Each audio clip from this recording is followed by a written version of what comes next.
My name is Elisha Vera Drapite. My sister, my name is Erina Vera Drapite. And welcome to Erich and Erin's Story Corner.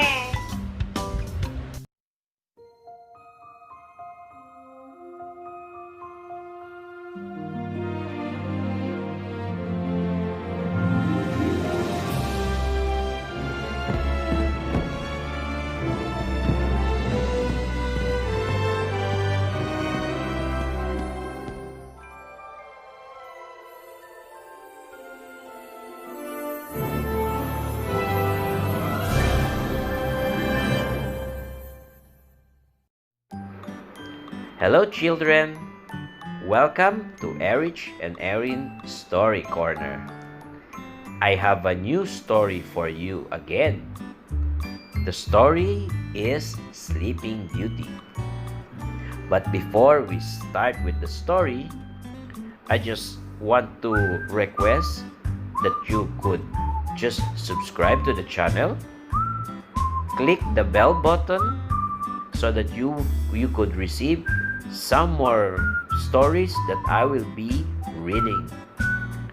Thank you very much, children, and also thank you very much, parents. Welcome to my channel. We are now going to start with the story. Sleeping Beauty. Once upon a time, there lived a king and queen who had a little baby daughter.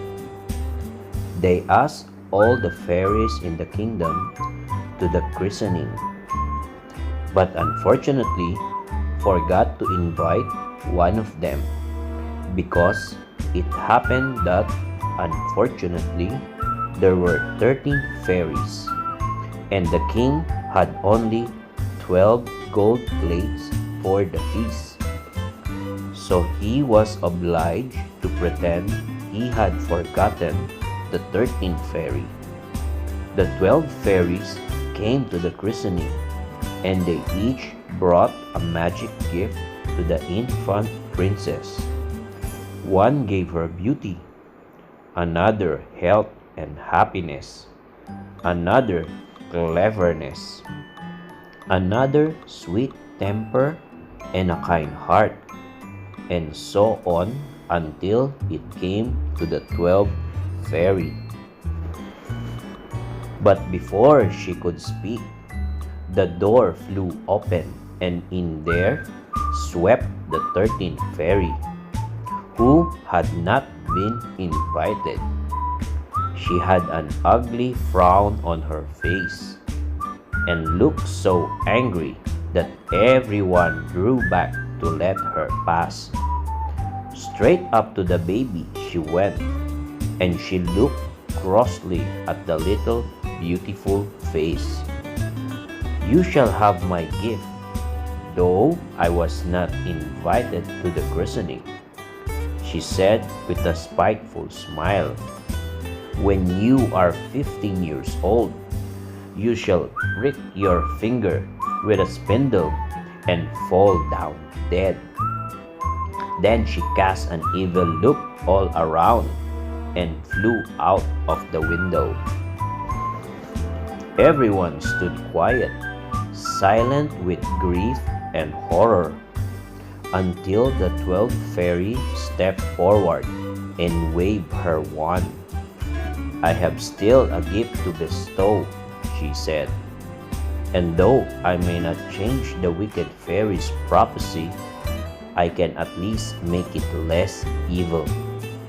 The princess shall not die when she pricks her finger with the spindle, but she shall fall into a deep sleep, which will last 100 years." Then all the fairies left the palace, and the king and queen began to think that perhaps the wicked fairy had been only a bad dream.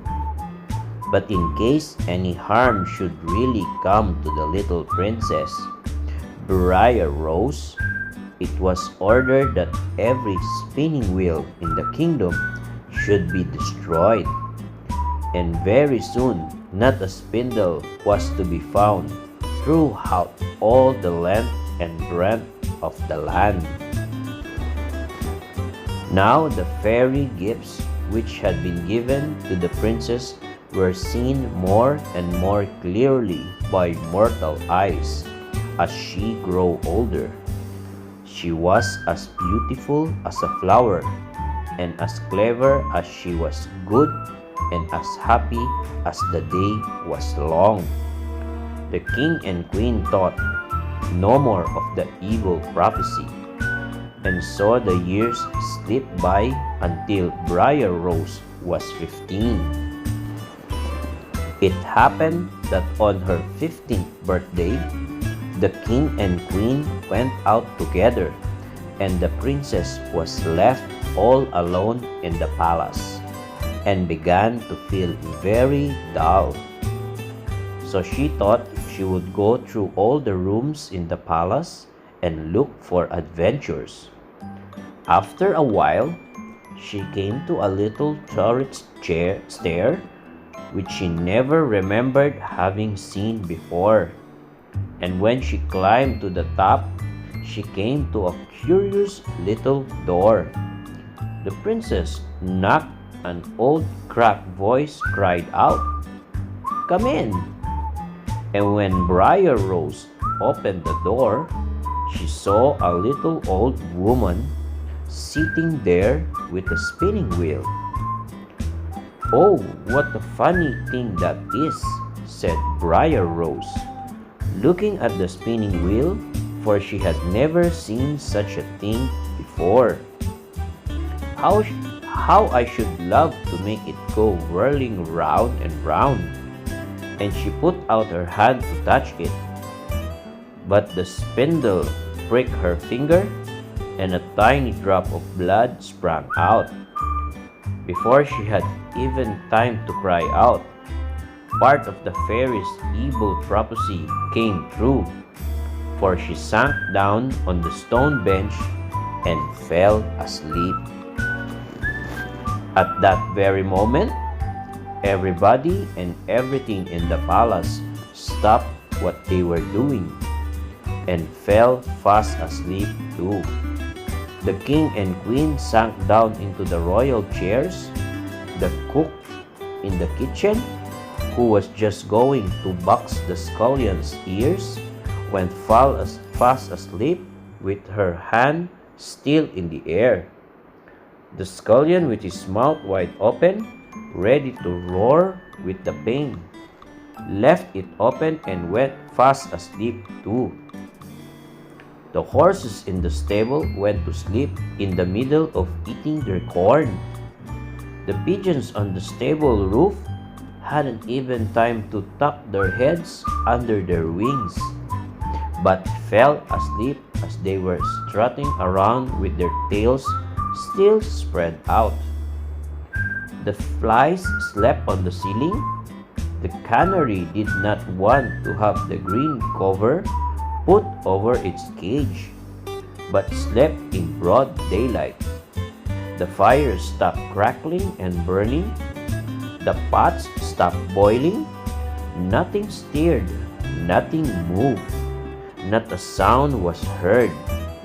Only round the palace there sprang up a hedge of briar roses, which grew taller and taller as time went on, until the palace was quite hidden, and not even the top of the flagstones could be seen. And as the years went by, people began to forget about the palace. Only the old people would tell the children sometimes about the beautiful princess who once lived in a palace where the briar roses grew. But the children thought it was a make-believe story, for the hedge was so thick and so high that no one could see what was inside. Sometimes a prince would come riding by and listen to the tale. and then try and cut his way through the thick hedge to see if there was really a beautiful princess on the other side. But the thorns tore everyone who tried to force his way through, and sometimes put out his eyes. So the princess grew tired of trying, and each year the hedge grew taller and thicker. Now it happened that on the very day when the princess had been asleep for 100 years, there chanced to come to that country a prince who was braver and handsomer than any of the princes who had come before. He had never known what it meant to be beaten or to give in. And when he heard the story of the Princess Briar Rose, he made up his mind to find her. But when he got to the great hedge, he found it covered with pale pink roses, and the branches parted in front of him to make a passage, and all the thorns looked the other way. On he walked through the cool green path, while the roses nodded and smiled on him all the way. And when he came to the other side, he saw a stately palace, just as the old people had described it. Not a sound broke the solemn stillness, not a lip whispered in the breeze. Then, when he entered the great hall, he saw the king and queen fast asleep on the royal chairs, and everything and everybody were exactly the same as when they had fallen asleep 100 years ago. Presently, the prince noticed that the turret steps that led to the tower, and he climbed them, just as the princess had done. And when he opened the door and stepped in, he stood still in wonder and delight. The princess lay there fast asleep, her fair face turned towards him, just as she had sunk down to rest 100 years ago. Everything was unchanged, except that now around the bed was a canopy of briar roses, protecting her as she slept. The flowers breathed their beauty around her, and the sharp turns guarded her from all harm. So beautiful did the princess look lying there, like a pale rose herself, that the prince was drawn to her side, and bending over her, he kissed her cheek. The princess's eyelids quivered, and the next moment her eyes opened. She looked up and saw the prince bending over her, and when their eyes met, she gave a little cry of joy. "Oh," she cried, "you have come at last. I have been dreaming and dreaming of you, and I thought you were never coming to wake me." Now, the moment the princess opened her eyes, everyone and everything in the palace began to awake too.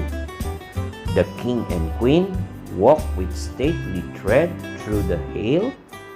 The cook gave the scullion a sounding box on his ear. The scullion roared with his mouth wide open. The horses went on eating their corn. The pigeons strutted about on the roof. The flies walked busily up and down the ceiling. And the great hedge of briar roses sank down and down till it vanished in the earth, and not even a bud was left.